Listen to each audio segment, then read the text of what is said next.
Continuamos con nuestra serie Exponer. En el Evangelio según Mateo, el estudio de hoy lo vamos a tomar del capítulo 7, entre otras escrituras. Pero primero vamos a ir a la presencia del Señor en oración. Padre Celestial, somos un grupo especial. Somos una comunidad textual y nos reunimos con una creencia en común, porque tú nos hablas y todo lo que nos quieres decir se ha dictado por el Espíritu Santo y los principios que descubrimos en tu palabra desde Génesis hasta Apocalipsis. Padre, es nuestro privilegio poder poner atención, oír y estudiar profundamente y descubrir las riquezas que hay en las Sagradas Escrituras. Varias de estas verdades que nosotros descubriremos, Señor, algunas de las cuales ya estamos familiarizados, pero estamos en un ambiente conocido. Pero necesitamos recordarnos continuamente para que no seamos únicamente oidores, sino hacedores de tu palabra. De esta forma crecemos. Es nuestro deseo. Queremos crecimiento. No queremos continuar igual. Queremos madurar. Padre Santo, sabemos que ese es tu deseo. Sabemos que estamos orando de acuerdo a tu voluntad, basado en que esperamos que se haga tu voluntad entre nosotros como se hace en el cielo. Con todo y que el Maestro es un instrumento imperfecto, te pedimos que el Espíritu Santo, nuestro Maestro divino, venga y supervise todo nuestro estudio y se logre la obra en la vida de todos los oyentes. Los oyentes somos tus hijos, somos tu familia. Padre Santo, siempre nos reunimos en este templo mayor, principal, para poder estudiar las escrituras que tú nos has dado y ver cómo se acomodan con nosotros. Padre Santo, te invitamos para que seas nuestro amigo íntimo e instructor. Todo esto te lo pedimos, Señor, en el nombre de Jesús. Amén. Así que en la Biblia tenemos 4 evangelios: Mateo, Marcos, Lucas y Juan.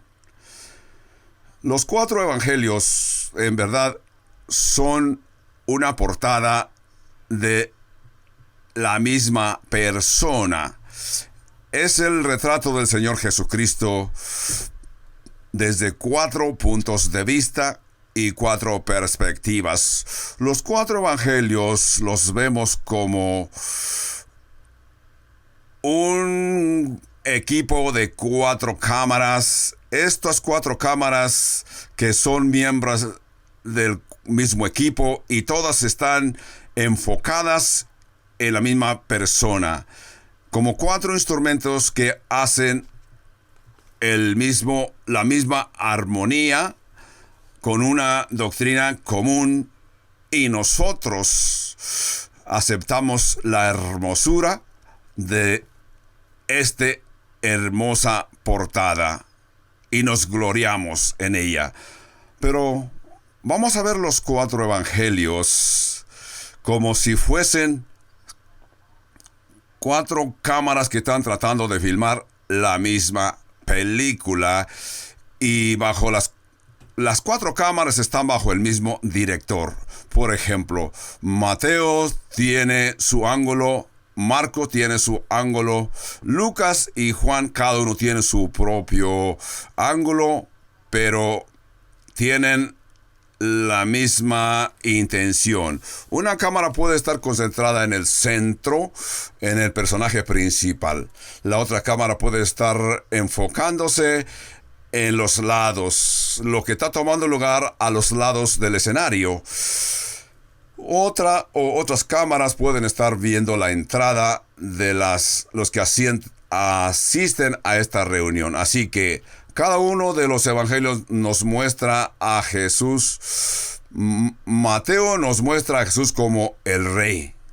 Entonces, el evangelio de Mateo, la palabra que se repite es cumplir, para cumplir o cumpliendo. O sea que esto sucedió para que se cumpliera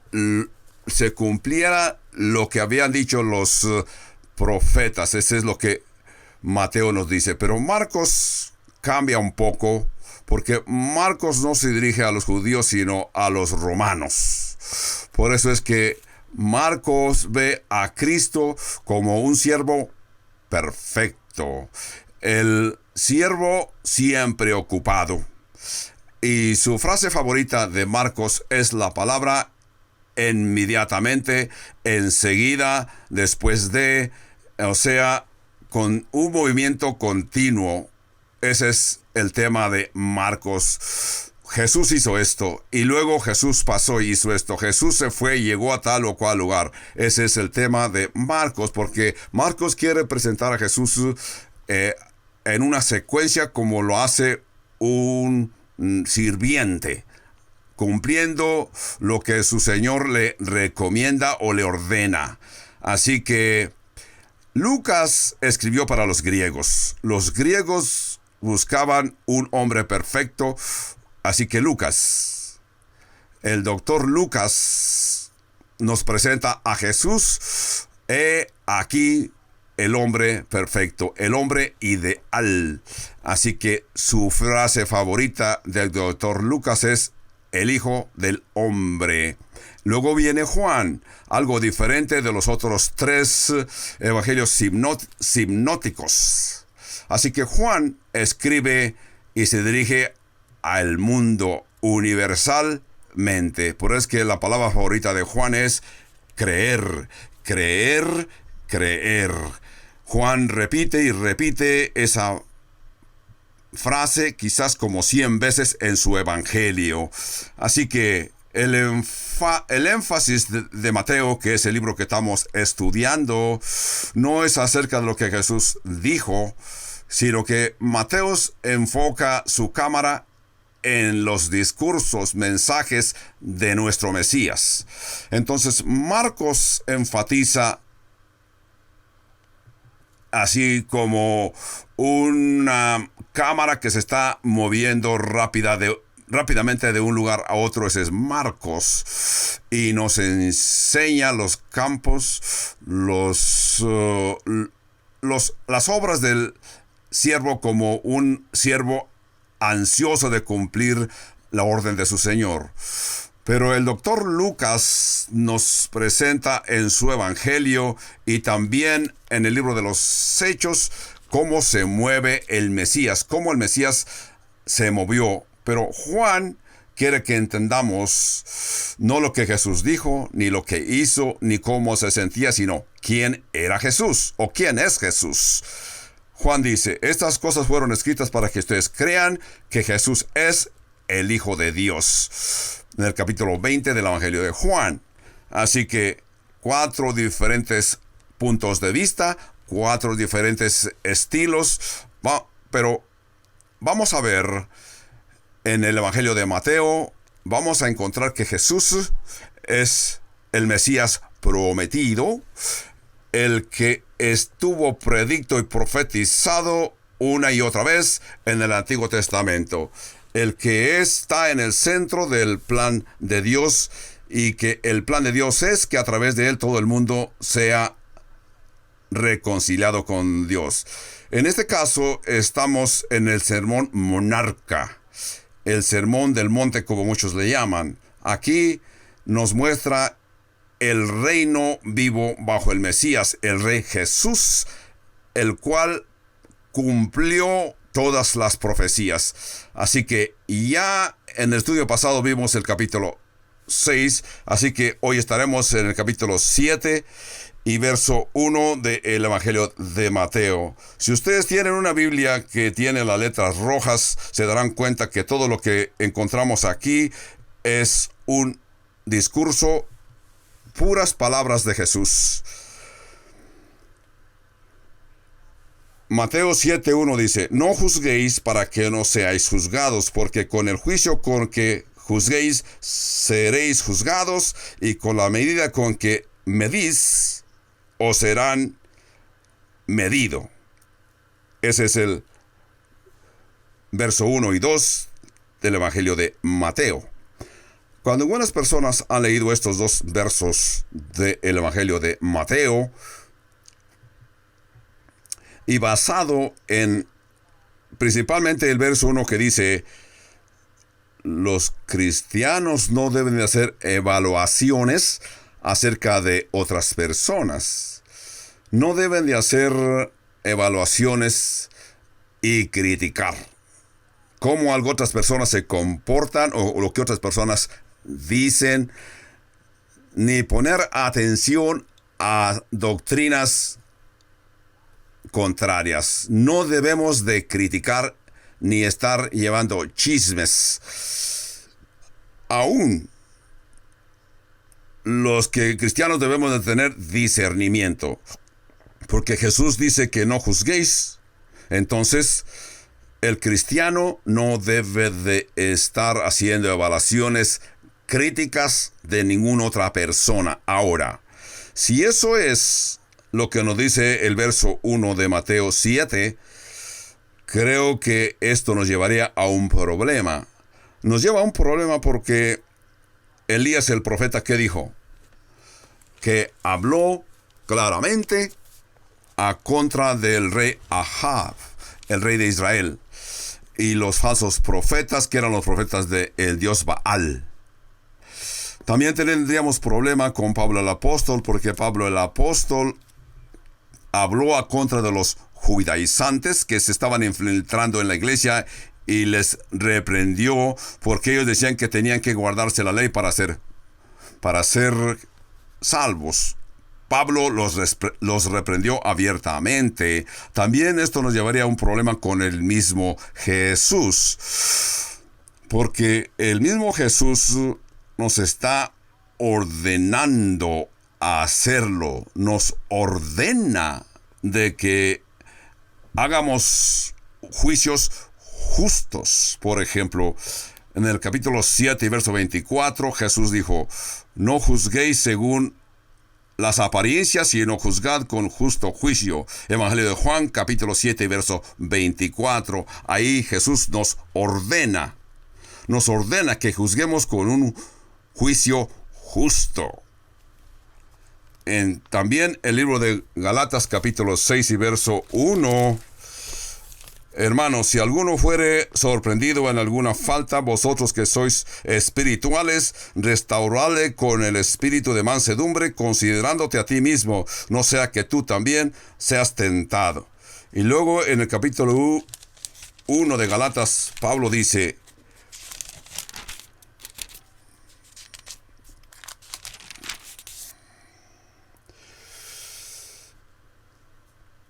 1:8 dice, mas si aún nosotros o un ángel del cielo os anunciare otro evangelio diferente al que os hemos anunciado, sea anatema. Sea anatema, o sea, condenado. Es lo que Pablo está diciendo, condenado. En otras palabras, no debemos de ser criticones, sino usar discernimiento. Es orden de Jesús. Veamos en el verso 6 de Juan 7. Dice, no deis lo santo a los perros, ni echéis vuestras perlas delante de los cerdos, no sea que las pisoteen y se vuelvan y os despedacen. Así que vemos que Jesús usa el término perros y cerdos. Tenemos que entender a quién se refería Jesús para estar correctos en contexto a lo que estamos viendo en el verso 1 y 2. Y si caminamos al verso 15 de Mateo 7, encontramos que Jesús dijo, guardaos de los falsos profetas que vienen a vosotros con vestidos de ovejas, pero por dentro son lobos rapaces. ¿Cómo no nos vamos a cuidar de ellos y vamos a detectarlos si es que no nos vamos a preparar haciendo algún tipo de estudio o evaluación? Entonces, ¿Qué quiso decir Jesús cuando dijo no juzguéis? Jesús está diciendo, y en griego la palabra suena como crino, quiere decir una persona que se justifica, una persona que juzga en forma incorrecta, sin evaluar, y pretende conocer el motivo por el que las personas hablan cuando en realidad no tienen toda la información para poder afirmar lo que afirman. Por ejemplo, ¿qué pensaríamos si yo me encontrase una pareja, una familia en un restaurante de lujo, en un restaurante caro? ¿Qué iba yo a pensar de esta persona? Yo sé que ni trabajan, yo sé que no tienen dinero, con razón viven una vida en pobreza, pues despilfarran su dinero. Entonces yo no sé por qué están ahí. Yo simplemente comencé a juzgar y critiqué sin saber cómo es que estaban ahí. Así que eso es incorrecto e injusto. Porque en verdad no sé por qué está esta familia en el restaurante. A lo mejor que alguien les quiso bendecir y les pagó la cena para ir a ese restaurante de lujo. Entonces Dios los bendijo y por eso están en aquel restaurante de lujo. Pero si yo dijera, yo conozco a esta persona que duerme tarde, se levanta tarde, lo que yo no sé, que a lo mejor esa persona trabaja tarde en el día anterior, a lo mejor está tomando clases nocturnas, o a lo mejor hasta tiene un trabajo nocturno para poder alivianarse. Por eso es que Jesús nos dice, cuando dice no juzguéis, ese es el tipo de juicio que no quiere que hagamos, que critiquemos a las personas sin tener la razón por qué las personas reaccionan o hacen lo que hacen. Entonces, en primer lugar, tú no eres juez. Dios es juez. Dios conoce todas las cosas. Dios tiene el derecho de ser Dios. Entonces, no trates de ser Dios. Deja que Dios sea Dios. Si no entiendes algo, no critiques ni juzgues, porque a mí me sorprende cómo algunas gentes expresan historias, chismes, creyendo que es verdad y no tienen toda la información. Eso es trágico.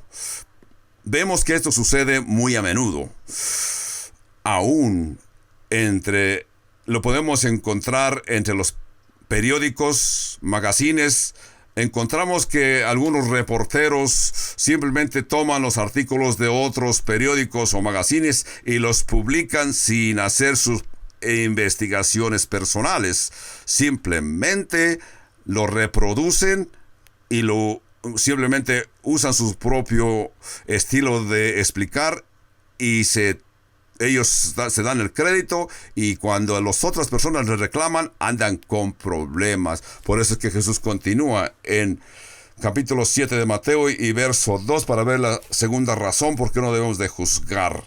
Porque dice, porque con el juicio con que juzguéis seréis juzgados, y con la medida con que midas os será medido.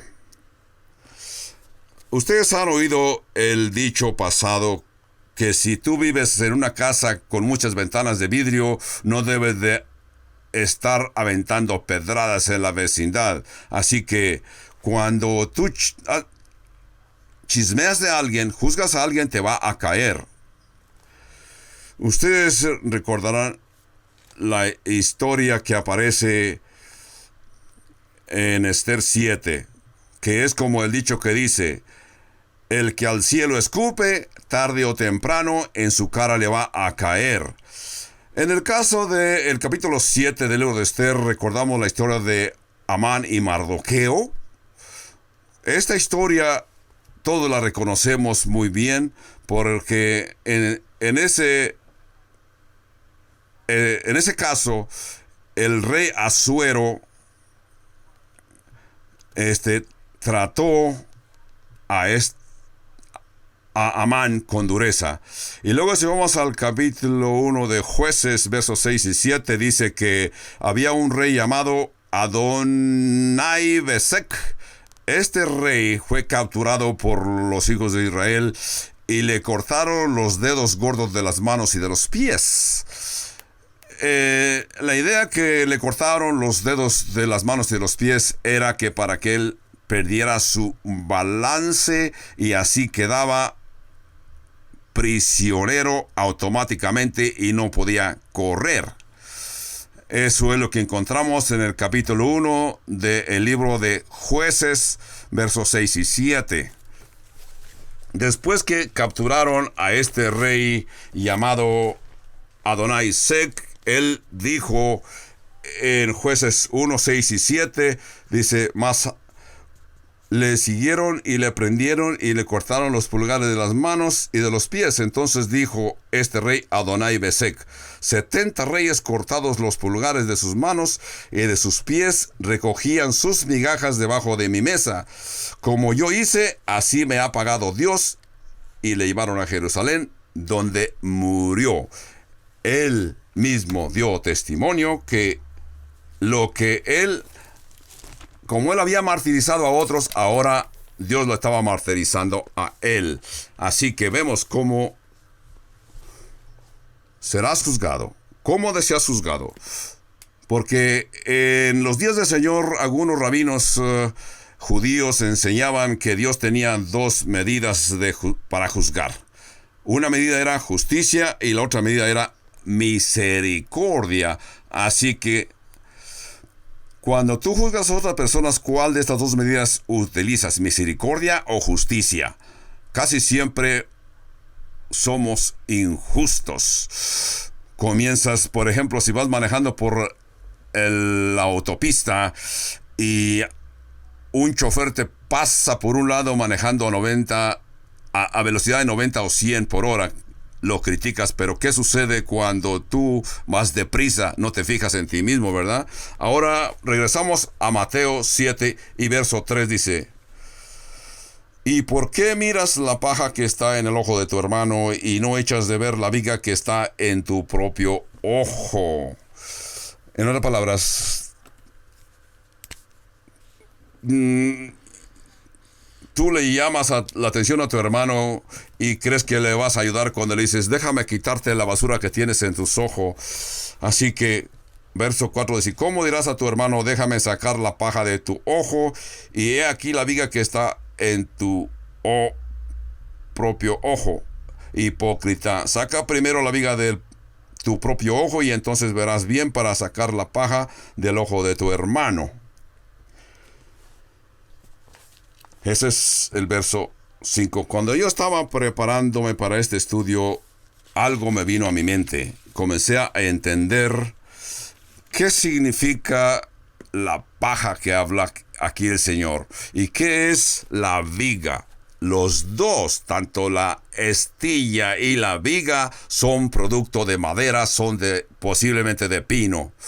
Quizás una es estilla y el otro es una viga, la diferencia es el tamaño. La razón que puede verse en la una con la otra es porque son la misma substancia, son el mismo material. Así que yo tengo, aunque sea una estilla en mi ojo, o yo soy el que tengo la viga, por eso es que muy fácil puedo percibir que la otra persona tiene una estilla. ¿Por qué? Esto indica que tú tienes pecado, el mismo pecado que tú estás viendo en la otra persona. Recordemos el caso del rey David. El rey David pecó. Él cometió pecado de adulterio con Betsabé, la esposa de el Eteo, Urías el Eteo. Sabemos que la escritura nos dice que el rey David tenía varias esposas. Era muy rico. Podía disfrutar de cualquiera de sus esposas a la hora que lo deseara. Pero ¿qué sucedió? ¿Qué sucedió con el rey David?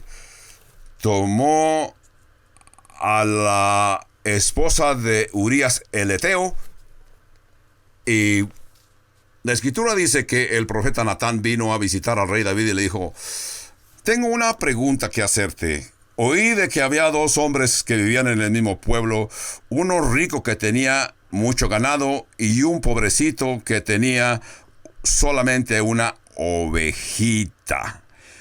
Pero este hombre que tenía una sola ovejita y la estimaba mucho, la tenía como su mascota y posiblemente hasta dormía con su ovejita porque era su mascota.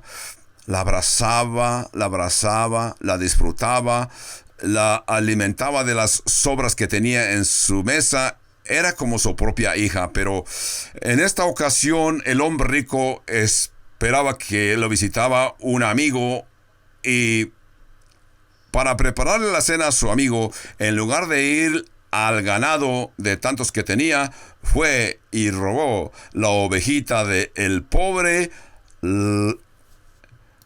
la mató y así preparó la cena para su amigo que lo visitaba. A este punto el rey David se indignó y claramente dijo: aquel hombre debe morir. El profeta Natán le dijo: ¿estás seguro? Porque tú eres el que te has comportado como ese hombre rico. Tú tienes varias esposas, Dios te ha bendecido y fuiste a robar la esposa de Urías el Eteo, y lo que tú sientes que ese hombre debe de morir, eso es lo que tú has hecho. Porque es que el rey David ordenó que lo mataran, no era la ley. La ley que existía ese tiempo no era eso lo que dictaba, sino que la ley de Moisés decía que si alguien se robaba una oveja y si lo descubrían tenía que pagar la oveja 4 veces. Porque el rey David a este punto estaba tan familiarizado con el pecado de aquella parábola que le platicó el profeta, porque él mismo estaba en ese mismo pecado. Él tenía la paja en su ojo, la viga en su ojo. Entonces, su propio pecado, la viga y la astilla, es el mismo material.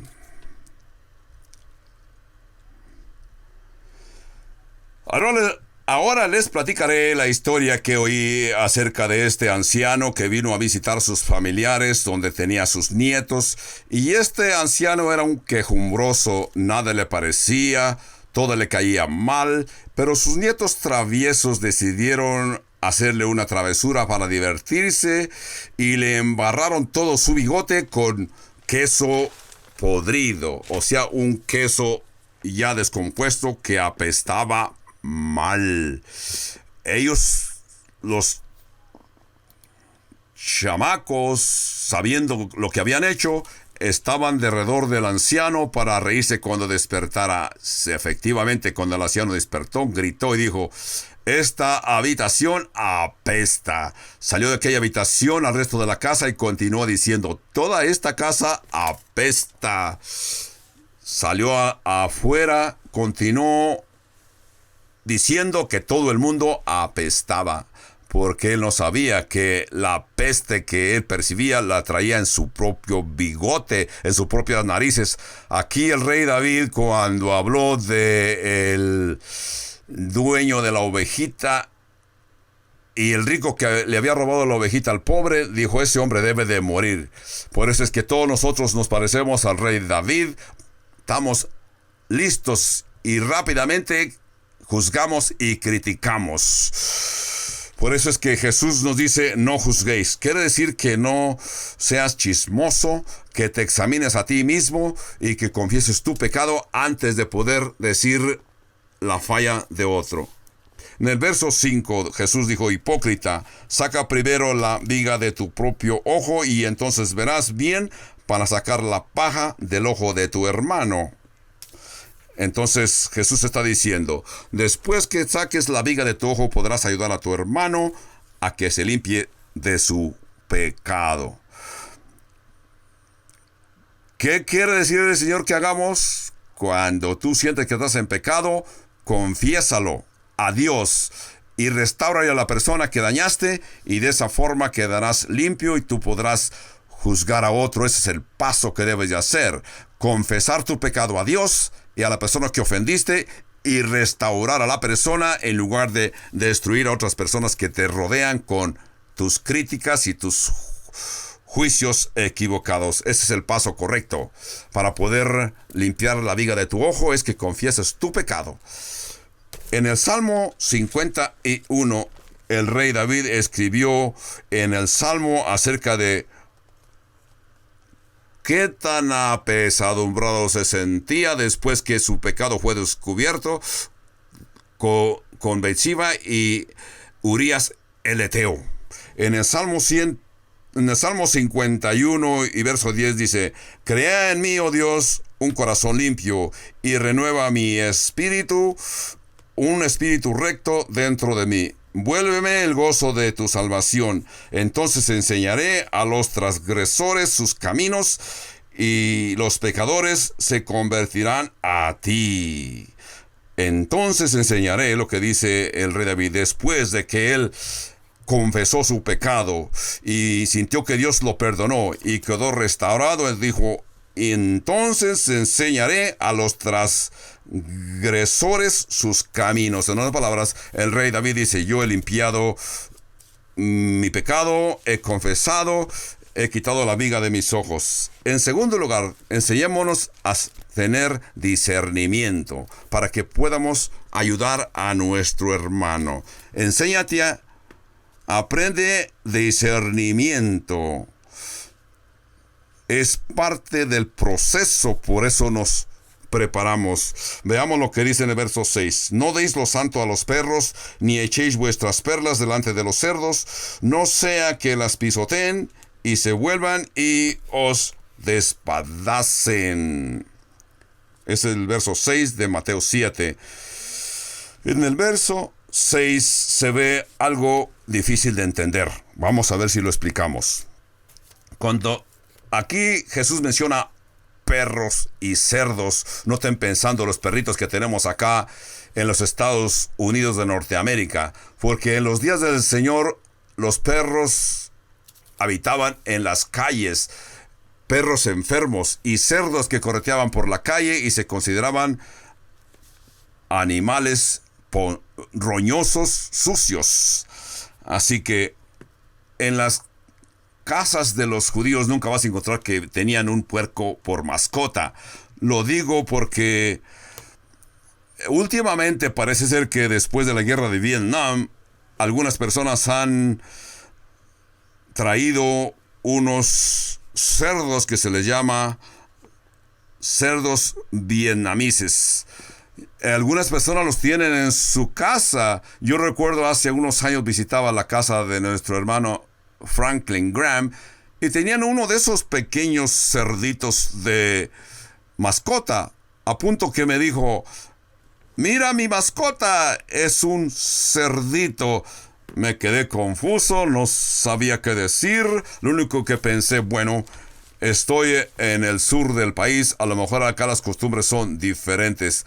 Aún la mujer me dijo: ¿verdad que está muy bonito nuestra mascota?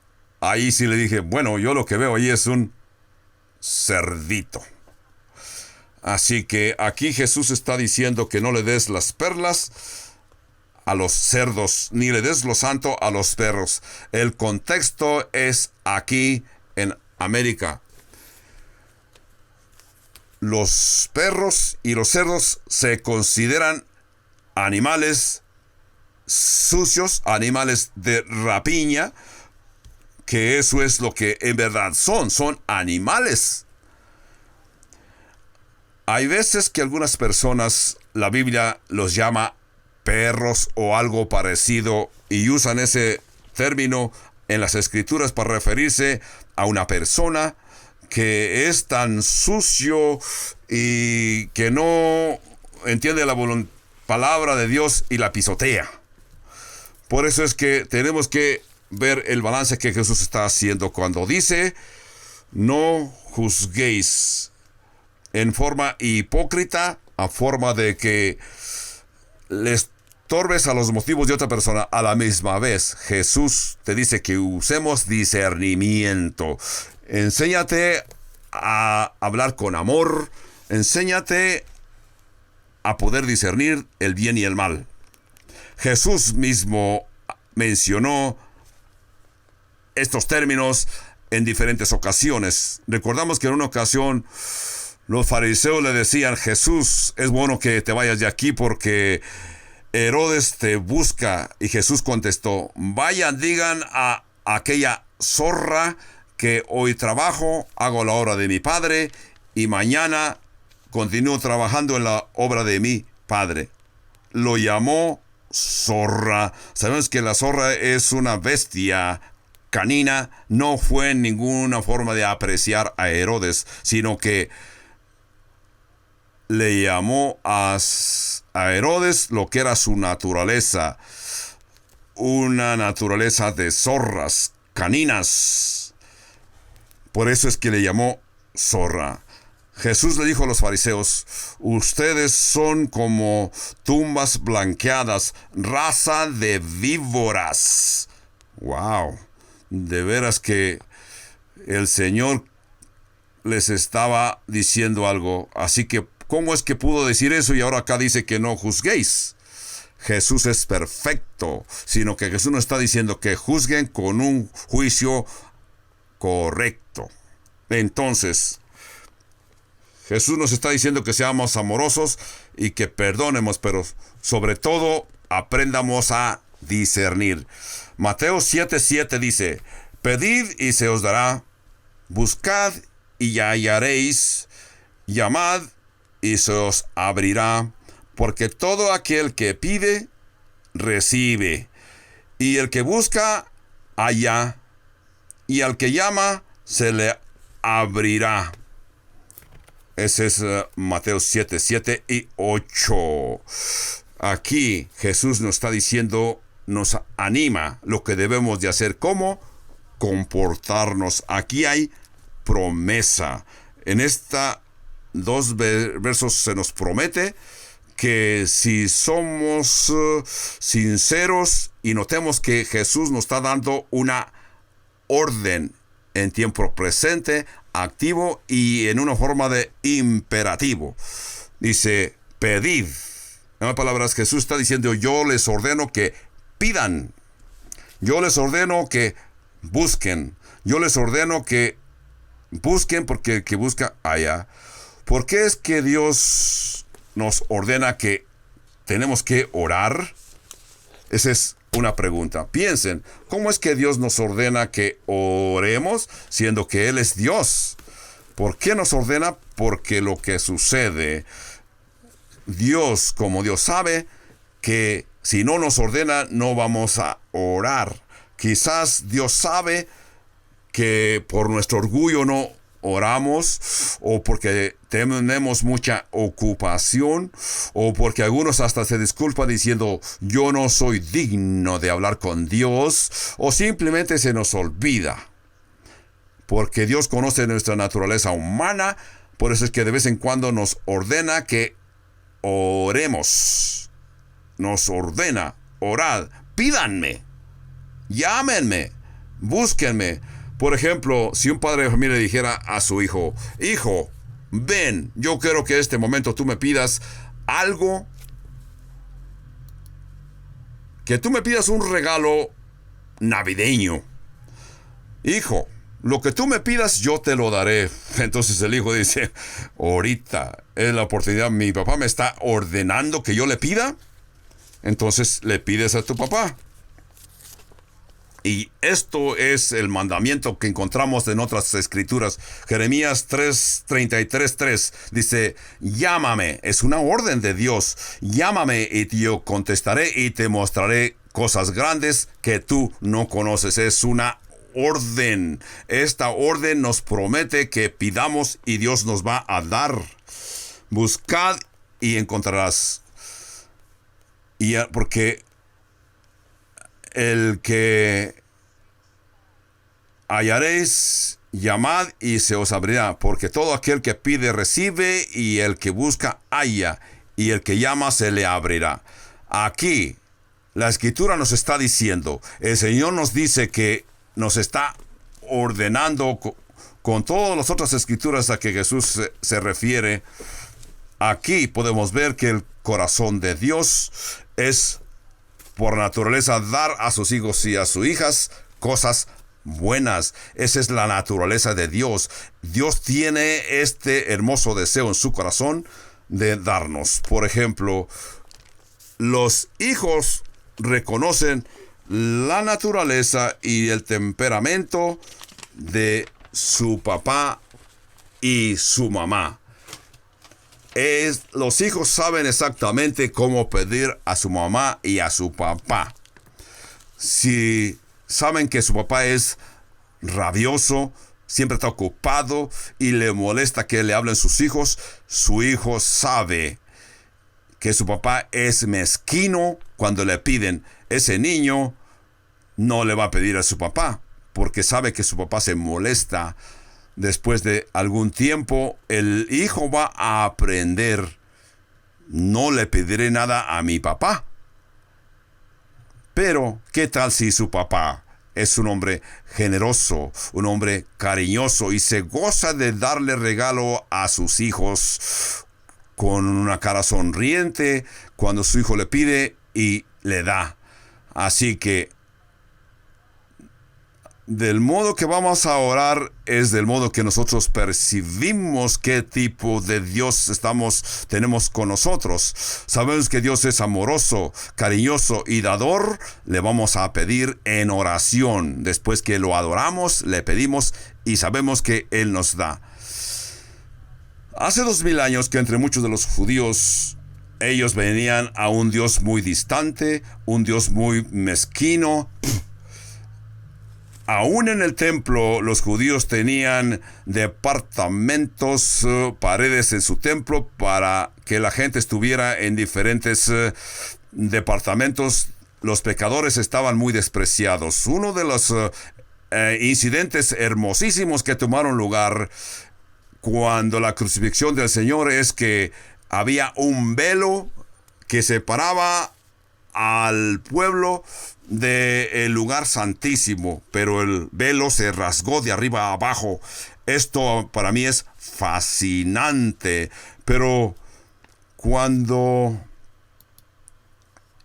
el velo se rasgó de arriba a abajo, la historia nos dice que los judíos se reunieron y lo remendaron, lo volvieron a instalar después de que Dios lo había quitado.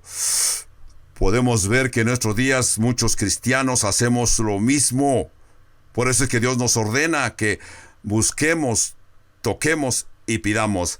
En mis años de crecimiento, yo crecí en un sistema religioso en el que yo crecí y nos enseñaban que no podíamos pedir a Jesús, que no podíamos ir directamente a Dios, que podíamos pedirle a la madre de Jesús, porque enseñaban: ninguna madre le puede negar a su hijo lo que le pide. Así que esa fue la enseñanza que a mí me enseñaron, que no hablara con Jesús, sino que hablara con María, la mamá de Jesús.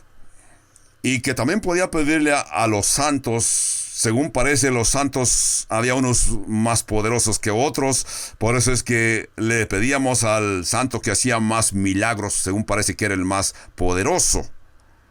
Pero yo crecí, fui salvo. Entré en las Escrituras y llegué al libro de Hebreos, capítulo 4 y verso 16. Dice: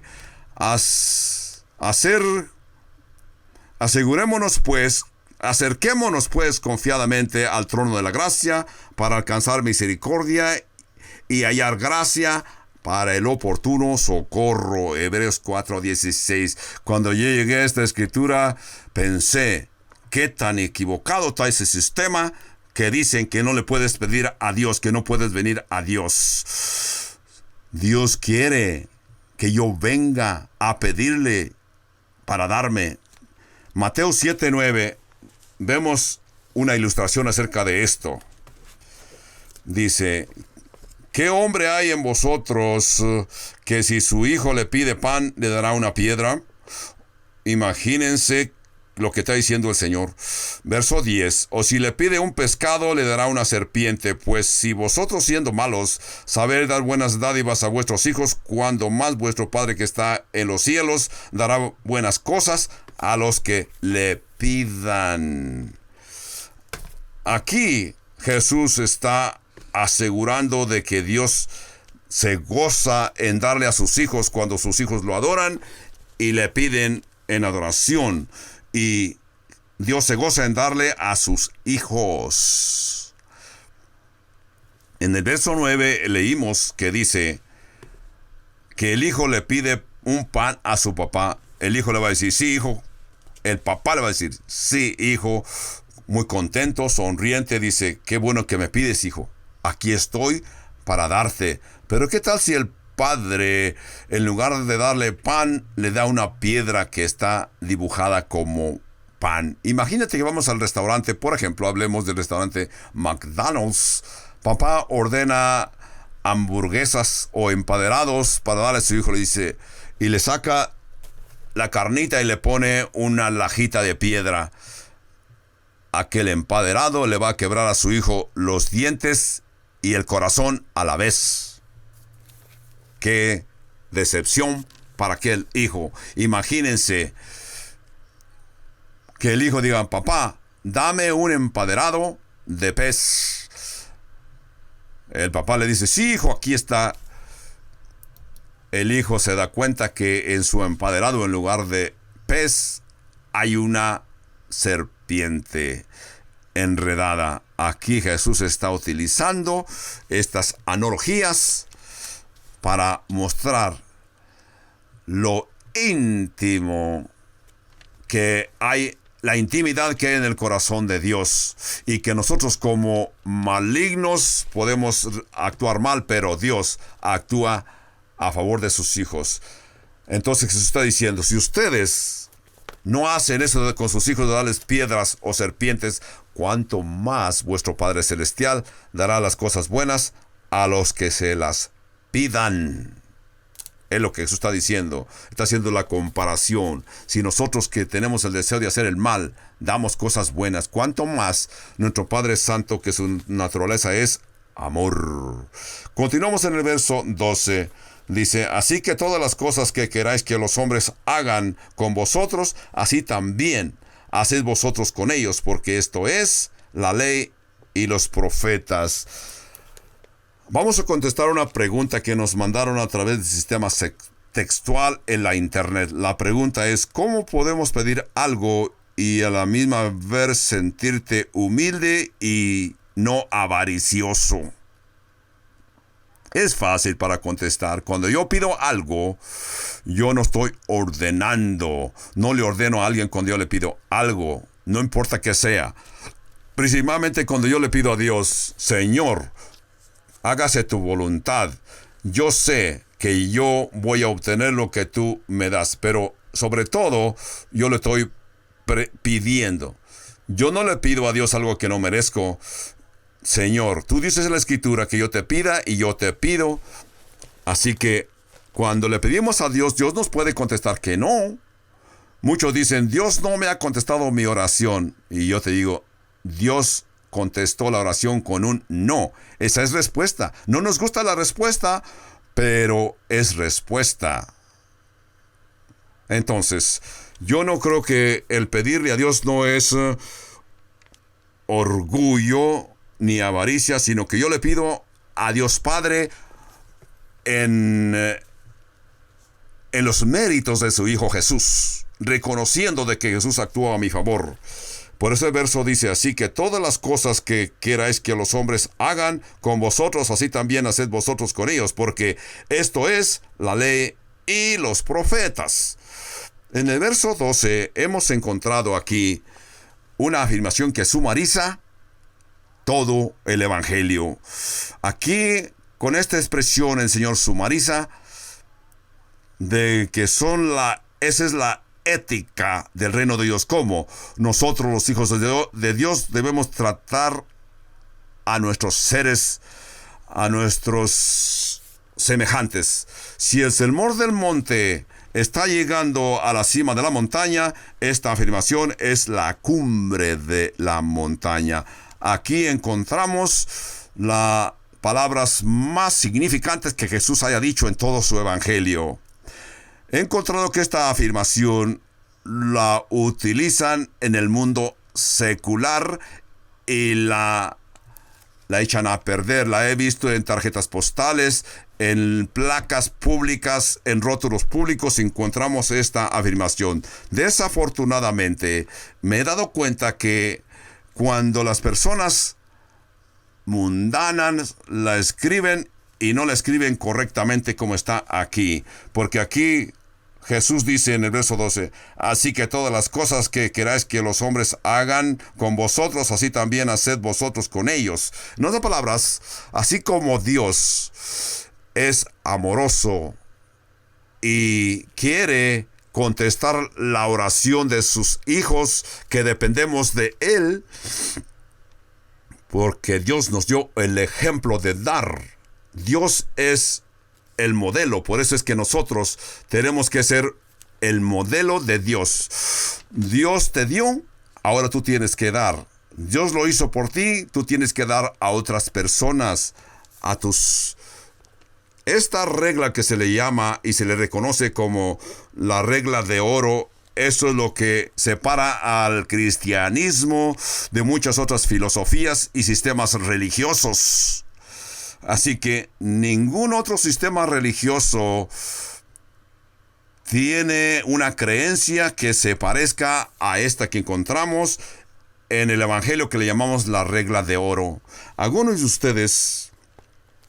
Quizás algunos de ustedes parece que no lo habían entendido de esta manera, porque veo como que se ponen muy atentos a lo que estoy diciendo cuando menciono que otras religiones del mundo no tienen este entendimiento. Muchos dirán, nuestra religión es muy similar a otras religiones, así que, por ejemplo, veamos lo que enseña el Talmud, las escrituras de los rabinos. Un rabino llamado Hallel decía y enseñaba, no hagas a otras personas lo que no quieres que otros te hagan. O también podemos citar al filósofo Confucio, dijo, no les hagas a otros lo que no quieras que te hagan a ti. Y quizás algunos de ustedes dirán, la filosofía griega enseña que los filósofos griegos decían algo parecido, pero ellos decían, lo que tú no quieras que otros, que los daños que no quieras que otros te hagan, no se los hagas tú también. Vemos la diferencia. Todas esas expresiones comienzan en forma negativa. En otras palabras, no quieres que alguien te dañe, no dañes a nadie. Eso es muy diferente a lo que Jesús nos dijo que debemos de hacer primero. Jesús nos ordena que primero hagamos nosotros lo que queremos que otros nos hagan. En otras palabras, nosotros somos positivos. Esas otras expresiones son negativas. Oí decir que por el siglo 1000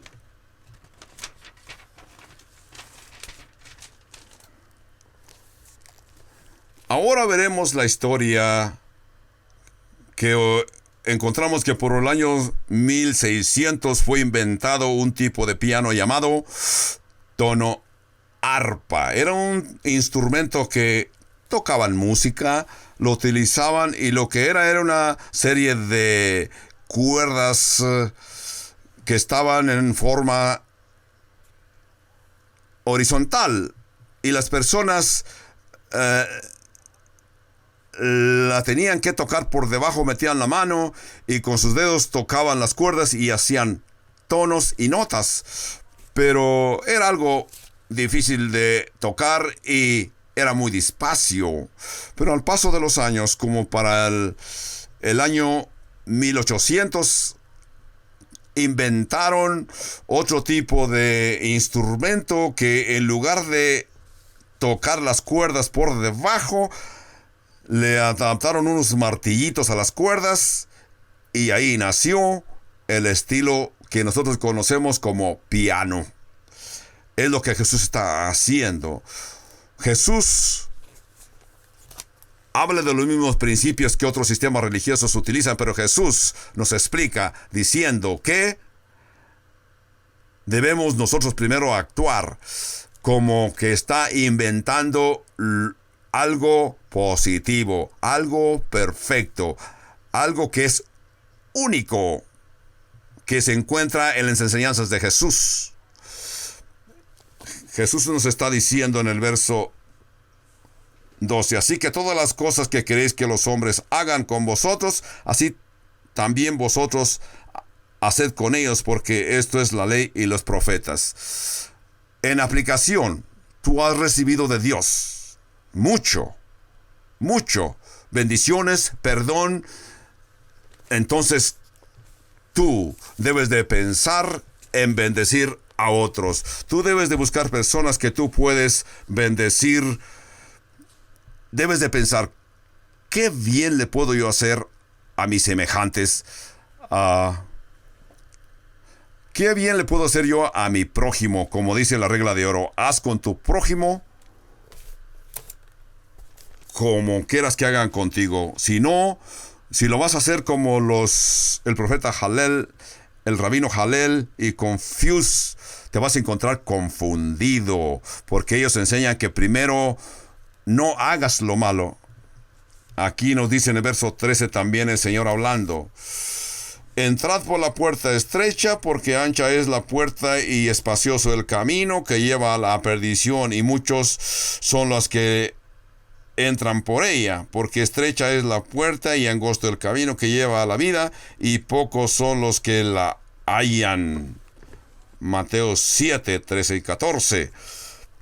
Dios quiere que entendamos que Él pone las situaciones de formas fácil. Nos explica que hay dos caminos, dos destinos. Tú escoge a cuál camino quieres escoger, por a cuál puerta deseas entrar. Porque por la puerta que entres, vas a continuar por ese camino y ese camino te llevará a un destino. Solamente hay dos puertas y tú tienes que escoger: vida o muerte, cielo o infierno, restauración o destrucción. Eso es lo que vas a encontrar. Jesús nos está diciendo que angosto es el camino y difícil es el camino para entrar en la vida eterna, y muy pocos la hallan. ¿Qué quiso decir Jesús? En primer lugar, notemos que aquí continúa con una orden. Jesús está diciendo, ¿ves esa puerta angosta? Ese soy yo, una puerta muy angosta. Esfuérzate para que entres por ahí. Dios te está ordenando. Jesús no dijo, qué hermosa puerta, ¿verdad? Qué decorosa, admírala. Jesús no dijo tampoco, honrame. Jesús dijo, venid en pos de mí, síganme. Así que, ahora yo te pregunto que me estás escuchando, ¿estás siguiendo al Señor Jesús personalmente? ¿Te has entregado al Señor Jesucristo? Tú dirás, sí, yo estudié cuando estaba en la escuela superior, cuando fui a la universidad, he admirado a Jesús, yo respeto mucho a Jesús. No te pregunto si lo respetas. Mi pregunta es, ¿has aceptado al Señor Jesucristo? ¿Has entrado por esa puerta angosta? Esto nos lleva a una pregunta. Jesús dice que solo muy pocos pueden entrar por esta puerta. No muchos ni la mayoría. Dice, muy pocos entran por esta puerta. ¿Por qué? ¿Por qué? Cuando dice, si yo estoy entendiendo lo que Jesús nos está diciendo que la mayoría de las personas no son salvos. La mayoría de la gente no van al cielo. Dice que solamente muy pocos van al cielo, muy pocos son salvos, muy pocos hacen la decisión correcta. ¿Por qué? Esa es pregunta, ¿por qué? ¿Por qué solamente unos cuantos encuentran esta entrada que es angosta? Los incrédulos nos critican diciendo, estos cristianos son de una mente muy reducida, son de una mente muy estrecha. Yo les digo, gracias cuando entiendo que me dicen que tengo una mente muy negativa porque soy cristiano. Eso es. Porque el camino a la vida eterna, la puerta angosta, es que una persona es pobre en espíritu. El camino al cielo es un camino de lágrimas. Cuando Jesús dijo, bienaventurados los que lloran, bienaventurados los pobres, bienaventurados los que tienen hambre y sed de justicia, bienaventurados los que son perseguidos por causa de mi nombre. No es que muy pocos entren en la puerta angosta, porque la puerta es angosta. Jesús desea que todos hagamos esa decisión de aceptarlo a Él y continuar siguiendo al Señor. Pero ¿qué hacen algunos? Dicen, yo tengo mi religión, no me hables de tu Cristo, yo tengo mi religión, yo sé lo que estoy haciendo, yo nací en mi religión y nunca me saldré de mi religión. ¡Qué equivocación! Estás caminando por el camino ancho, el camino que lleva a la perdición. Muchos creen que son sabios y inteligentes y dicen, yo fui a la universidad. Verso 15, Jesús continúa diciendo, guardaos de los falsos profetas que vienen a vosotros con vestidos de ovejas, pero por dentro son lobos rapaces. Por sus frutos los conoceréis. ¿Acaso se recogen uvas de los espinos o higos de los abrojos? Así todo buen árbol da buen fruto, pero el árbol malo da frutos malos. No puede un buen árbol dar malos frutos, ni el árbol malo dar frutos buenos. Todo árbol que no da buen fruto es cortado y echado en el fuego. Así que por sus frutos los conoceréis. ¿Por qué es que Jesús, después de haber dicho que entremos por la puerta angosta, dice que hay falsos profetas? No es difícil entenderlo, porque los falsos profetas son los que dicen, no oigas a estos cristianos, están equivocados. Diviértete. Escoge lo que te divierte. Todo es igual. El Dios es el mismo. Hay diferentes caminos para ir pero es el mismo Dios. Diviértete. No te preocupes por lo que te dicen estos cristianos de mente tan cerrada y tan negativos. A través de toda la Biblia encontramos advertencias. Por ejemplo, el libro de Deuteronomio, el Pentateuco, Isaías, Jeremías, todos estos libros nos dan advertencia. Recordemos el profeta Isaías, que reprendió a los profetas que usaban mal el nombre de Jehová. Jeremías dijo, ay de esos profetas que profetizan mentiras en mi nombre y dicen cosas que yo no les he dicho. Jesús mismo dijo, muchos vendrán en mi nombre diciendo yo soy el Cristo y engañarán a muchos. Y surgirán muchos falsos profetas.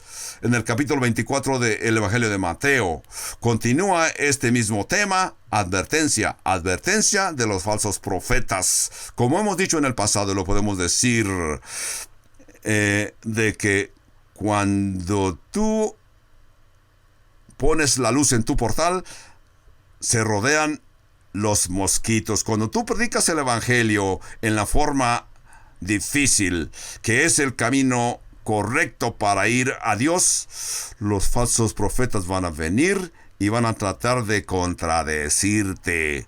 Los falsos profetas no te tocan la puerta de tu casa y se identifican. Buenos días, yo soy el profeta falso que vengo a visitarte. Aún llevo mi placa aquí con mi nombre. Fíjate, mi nombre es falso profeta. Vengo para engañarte. No, vienen diciendo que son cristianos y yo les pregunto, ¿eres cristiano? Oh, sí. ¿Tú crees en Jesús? Oh, sí. ¿Crees en el Jesús del Nuevo Testamento? Oh, sí.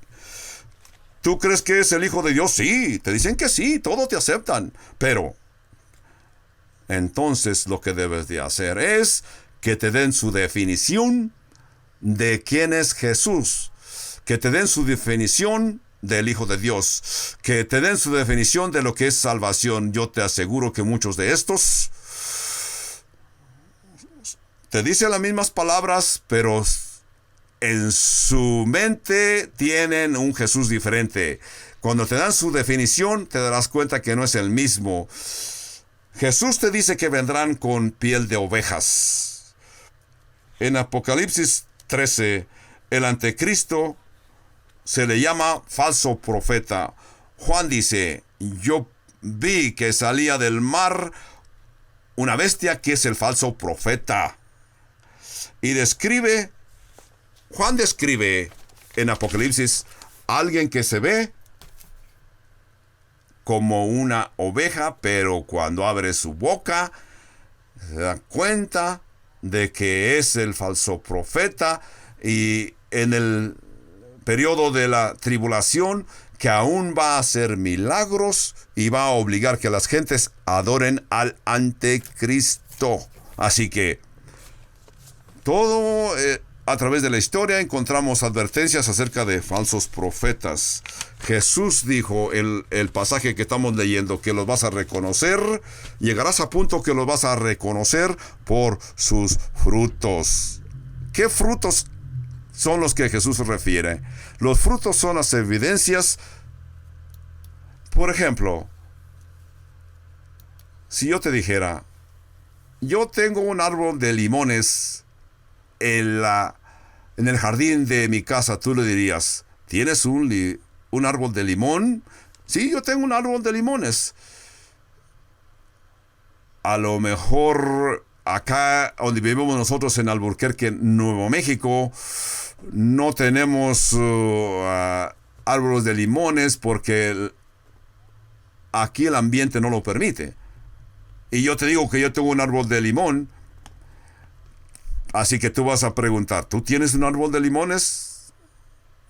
Entonces, si yo te traigo la fruta, vas a pensar que yo te traje las evidencias de que tengo un árbol de limón. Pero cuando hablamos de los profetas de Dios, ¿qué es el fruto que tú buscas en ellos? Tú buscas su carácter, buscas su doctrina, buscas la forma en que viven, cómo se comportan. ¿Tienen frutos de Dios o son frutos del demonio? Así que esto balancea lo que Jesús dijo en Mateo 7:1. No juzguéis para que no seáis juzgados. Así que, ¿cómo vas a distinguir a los falsos profetas si no es que tratas de hacerles preguntas para juzgar el estado de vida que viven, el carácter que llevan o cuáles son sus frutos? Entonces, cuando tú los ves, tú sabes si son falsos profetas o no por su comportamiento. Así que cuando alguien te diga, no debes de juzgar, tú le dices, sí, es cierto, la escritura dice que yo no debo de juzgar. Lo único que hago es que soy inspector de frutas. No estoy para juzgar, pero sí puedo ser inspector de frutas. Por eso es que Dios me ha ordenado y me ha enviado a que yo sea un inspector de fruta. Déjame ver tus frutos. Dime dónde vives. ¿Qué dicen tus vecinos de ti? Verso 21 dice, no todo el que me dice Señor, Señor, entrará en el reino de los cielos, sino el que hace la voluntad de mi Padre que está en los cielos. Aquí Jesús está diciendo, muchos me dirán en aquel día, Señor, Señor. No solamente una sola vez, pero repetirán diciendo, Señor, Señor. Las escrituras, la palabra se repite para enfatizar lo que se quiere decir, o el fervor, la pasión que esta persona tiene por su Señor. Señor, Señor. Eso es lo que quiere decir aquí. Muchos me dirán en aquel día, Señor, Señor, no profetizamos en tu nombre, y en tu nombre echamos fuera demonios, y en tu nombre hicimos muchos milagros. Y entonces yo le declararé, nunca os conocí, apartaos de mí, hacedores de maldad. Hacedores de maldad. Entonces, ¿qué es lo que te dicen los falsos profetas acerca del Señor? Es una cosa. Te dicen una cosa, hablan palabras muy elocuentes, muy piadosas, pero si continúas observándolo te das cuenta que no se someten a la autoridad de Jesús. Tienen un lenguaje eterno, un lenguaje celestial. ¿Qué es el lenguaje que utilizan? Dicen, gloria a Dios, gracias Jesús, Dios sea alabado, aleluya, Dios sea bendecido, gracias Jesús. Todas estas expresiones son lenguaje del cielo y muchos de ellos las utilizan, imitan. Cuando una persona usa este lenguaje, entonces tú buscas si tiene una relación correcta con Dios. Notemos que esa persona le falta su estilo de vida. Jesús dice en el verso 23, apartaos de mí, hacedores de maldad. Porque ¿qué era su práctica en su vecindad? ¿Cómo se portaban con sus vecinos? ¿Qué estilo de vida vivían? Vivían una vida contraria al amor de Dios. Yo sé que nadie es perfecto. Todos luchamos con esta pecaminosidad que tenemos en nuestra carne. Todos tenemos este problema, pero el cristiano no peca a propósito. El cristiano, cuando se encuentra que sabe que está fallando, se arrepiente, pide perdón. Por ejemplo, el cristiano es el que cuando se siente en pecado pide perdón. El incrédulo, cuando se encuentra en pecado, trata de justificarse. Eso es el que todavía no ha nacido de nuevo. Como dijo Jesús aquí, me dicen Señor, Señor, pero su estilo de vida no lo comprueba. Leí un artículo hace algunos años acerca de un doctor que practicaba medicina, pero ¿qué hacía? Era un hacedor de maldad. Él tenía un rótulo y decía que era doctor de medicina, pero en verdad solamente había atendido 3 años de la escuela de medicina. Nunca graduó de la escuela de medicina. Entonces el 4 años de medicina es un año donde se presentan exámenes. Es el año en que se practica. Y después de que practicas, tienes que pasar los exámenes. Te tienen que examinar. Entonces te dan tu título y así no eres un hacedor de maldad. Así que decir que eres es una cosa, pero practicarlo es lo correcto. Por eso es que una persona que no está bien preparado hace sus decisiones malas, hace mal y causa dolor a sus semejantes, causa dolor con su estilo de vida. De acuerdo con Jesús, el punto número 2, esta persona no tiene relación con Dios. Eso es lo que Jesús está dando a entender aquí. Notemos cuando dice, no todo el que me dice Señor, Señor, entrará en el reino de los cielos, sino el que hace la voluntad de mi Padre que está en los cielos. Muchos me dirán en aquel día, Señor, Señor, no profetizamos en tu nombre, y en tu nombre echamos fuera demonios, y en tu nombre hicimos muchos milagros. Entonces yo les declararé, nunca os conocí. Jesús está diciendo que estas personas no tuvieron relación personal con Él. ¿Qué quiso decir Jesús cuando dijo, nunca os conocí? No es que quiere decir que no sabe quién eres, no te pregunta tu nombre, no sé cómo te llamas. Eso no es lo que quiso decir Jesús. Jesús nos conoce a todos por nombres y sabe todo acerca de nosotros. Cuando Jesús dice no os conozco, quiere decir que no tuvieron relación con Dios Padre a través de su Hijo Jesús. No eres uno de sus discípulos. Nunca obraste para el bien de tu prójimo. La relación se experimenta. La relación con Jesús se experimenta, se siente. Casi todos los que me están escuchando pueden decir que conocen a su presidente de su país. Tú conoces su nombre, has oído cómo habla, sabes de qué cosas hablas, a lo mejor hasta lo has visto que pasó, pero eso es diferente a que en verdad tú lo conozcas, qué hace o dónde vive, su familia. Esa es la idea que dice aquí Jesús: no os conocí, porque nunca tuvieron una relación como amigo. Así que, ¿cómo conocer a Dios? Esa es una buena pregunta. Pregúntate, ¿cómo es que tú que me estás escuchando esta tarde, tú podrías decir: yo conozco a Dios? Bueno, ¿cómo conocer a Dios? Tienes que nacer en la familia de Dios. Tienes que nacer de nuevo. Jesús dijo: si no nacieres de nuevo, no puedes entrar en el reino de Dios. Juan 3 y 5. Cuando tú naces de nuevo, confías en Dios, confías en que Jesús es tu Salvador, tu Redentor. ¿Te sientes así? ¿Has confesado a otras personas de que tú confías en la obra de Jesús para el perdón de tus pecados? Jesús dijo, en comenzar el capítulo 1 del Evangelio de Juan: a los que son sus hijos le dio la potestad de ser hijos de Dios. Así que esto es como conocemos a nuestro Dios. Mateo 7:24 dice: cualquiera pues que oye estas palabras y las hace, le compararé a un hombre prudente que edificó su casa sobre la roca. Descendió lluvia y vinieron ríos y soplaron vientos y golpearon contra aquella casa, y no cayó porque estaba fundada sobre la roca. Pero cualquiera que me oye estas palabras y no las hace, le compararé a un hombre insensato que edificó su casa sobre la arena. Y descendió lluvia y vinieron ríos y soplaron vientos y dieron con ímpetu contra aquella casa, y cayó, y fue grande su ruina. Fue grande su ruina. Este es un escenario fácil de entender. Cualquier persona lo puede entender.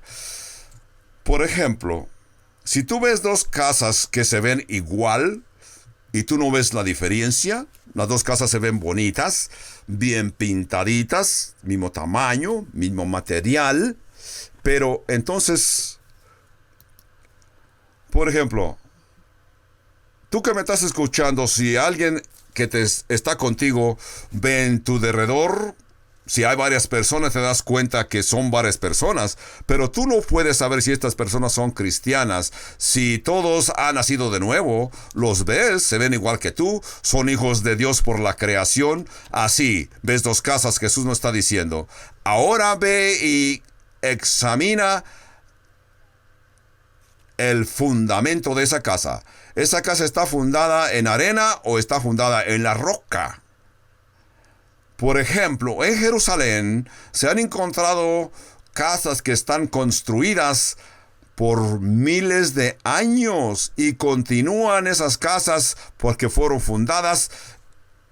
Se hicieron excavaciones hasta llegaron a la roca, y esas casas están en pie por 2,000, 3,000 años. Acá nosotros en los Estados Unidos de Norteamérica, a una casa de 100 años le llamamos una casa antigua, que es una joya antigua. Entonces, yo te pregunto, ¿en qué está fundada tu vida? ¿Está tu vida fundada en el constructor que es Jesús? Examina tu corazón, a ver si tu fundamento es la roca. Si tu fundamento es la roca que es Cristo, van a venir las adversidades, las tormentas, los problemas, y tú continuarás firme con tu Dios. Es lo que Jesús está diciendo. Cuando vengan las tormentas de la vida y te sacudan, entonces ahí vas a ver si tú eres verdadero o legítimo. Jesús dijo aquí: porque descendió lluvia y vinieron ríos, soplaron vientos y dieron con ímpetu contra aquella casa, y cayó, y fue grande su ruina. El verso 28 dice: cuando terminó Jesús estas palabras, la gente se admiraba de su doctrina, porque les enseñaba como quien tiene autoridad y no como los escribas. Aquí concluye el sermón monarca. El sermón monarca, que muchos lo reconocen como el Sermón del Monte. Ahora yo les pido que recapaciten, piensen en las palabras que han oído en este estudio. Piensa, como dice aquí el verso 29, porque les enseñaba como quien tiene autoridad. Y el verso 28 dice que la gente se admiraba, se maravillaba de su doctrina. Lo admiraban porque Jesús dijo: todo el que oye mi palabra tendrá vida eterna. Jesús les enseñaba de diferentes maneras, usaba analogías que ellos podían entender. Así que ahora yo les voy a pedir a ustedes que están aquí en el templo, vamos a concluir en oración y les pido que inclinen su rostro, cierren sus ojos para que así vayamos a la presencia del Señor. Vamos a la presencia del Señor y que nada nos distraiga. Traten de limpiar su mente. No tengan nada en su mente porque a este punto vamos a ir a la presencia del Señor. Vamos a imaginarnos que estamos frente a nuestro Padre Celestial. Estamos frente a un Dios santo. Saber que debemos de hacer la decisión de caminar por el camino angosto, no ir por el camino ancho, porque el camino ancho nos lleva a la perdición. Piensa en lo que Jesús te ha dicho en este estudio de hoy, de que angosto es el camino que te lleva a la vida eterna. Esfuérzate y entra por ese camino angosto que es Jesús. Quizás tú, como estás escuchando, te sientes cansado, aburrido, o has estado participando